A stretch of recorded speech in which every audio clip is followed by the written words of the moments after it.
গোটা গ্রাম জুড়ে দাপিয়ে বেড়াচ্ছে বিষধর সাপ। সাপের আতঙ্কে সন্ধ্যার পর বাড়ির বাইরে বেরোতে ভয় পাচ্ছেন স্থানীয় বাসিন্দারা।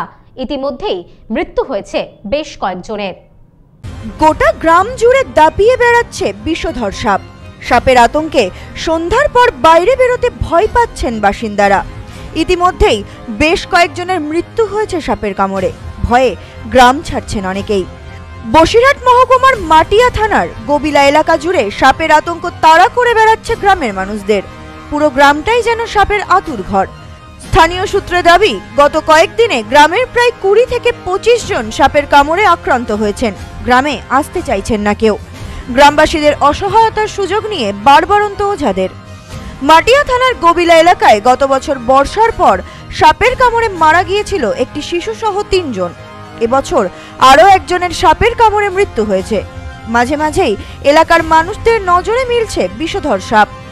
সাপের কামড়ে আক্রান্ত 20 থেকে 25 জন। সন্ধ্যা হলেই বাড়ির বাইরে বের হতে ভয় পাচ্ছেন গবিলা গ্রামের সাধারণ মানুষ।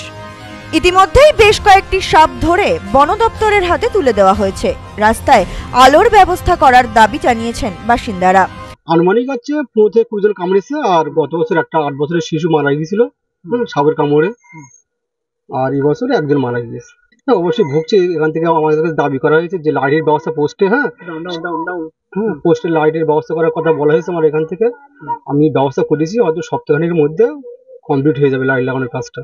মানে বর্ষাকালে হয়তো বৃষ্টির জলে সব আটকে ছিল, এখন মানে উঁচু জায়গারও খুঁজছে, মানে ওই জন্য গ্রাম অঞ্চলে ঢুকে পড়েছে সবগুলো মাঠের কাছ থেকে। বন দপ্তরকে সব তুলে দেওয়া হয়েছে।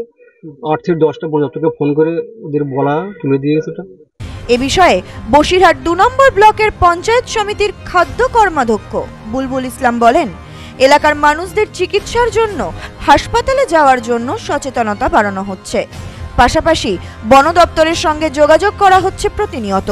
কয়েকদিনের মধ্যেই রাস্তায় বৈদ্যুতিক খুঁটিতে আলোর ব্যবস্থা করা হবে। দেখুন, আমাদের এখানে এর আগে 2 জন মানুষ অলরেডি সাপের কামড়ে মারা গিয়েছে 1 বছর আগে, এবং আমার গবিলার একটা সাইডে সাপের উপদ্রব বেড়েছে আগের থেকে, এবং প্রতিনিয়ত প্রায় রাত্রিবেলা 1-2 করে সাপ দেখা যাচ্ছে। তো স্বাভাবিকভাবেই বিষধর সাপ যদি রাত্রিবেলা রাস্তায় বেড়ায়, মানুষের ভিতরে একটা আতঙ্ক কাজ করে, এবং অবশ্যই মানুষ এটা ভয়ে ভয়ে আছে। এবং আমরা প্রতিনিয়ত বন দপ্তরের সাথে যোগাযোগ রেখেছি। বন দপ্তর যখনই সাপ ধরা পড়ছে, বন দপ্তর সাথে সাথে রেস্কিউ করছে। এখন বন দপ্তর তো এইভাবে করতে পারে না, ধরতে পারে না। যখনই রাস্তায় দেখা যাচ্ছে বন দপ্তরকে আমরা খবর দিচ্ছি, তারা ধরে। এলাকায় মানুষের সুবিধার্থে আমরা পঞ্চায়েত থেকে অলরেডি আমাদের টেন্ডারও হয়ে গেছে। আমরা লাইটের ব্যবস্থা, রাস্তায় প্রতিটা পোলে যাতে লাইটের ব্যবস্থা করা হয়, তার জন্য আমরা পঞ্চায়েত থেকে অলরেডি টেন্ডারও করেছি। খুব দ্রুত তার কাজ শুরু হবে। Bureau report, news no man's land, Basirhat. Sampriti guest house, hotel and restaurant. সমস্ত আধুনিক সুবিধাযুক্ত AC double bedroom, standard double bedroom, twin bedroom, deluxe double bedroom. আমাদের হোটেলেই রয়েছে বাঙালির খাবার সহ মাল্টি কুইজিন রেস্টুরেন্ট। শহরের মধ্যে অথচ সম্পূর্ণ নিরাপদ পরিবেশে থাকা খাওয়ার একমাত্র ঠিকানা Sampriti guest house, hotel and restaurant, Chakdah road, টবাজার, বনগাঁ। ফোন 03215257603।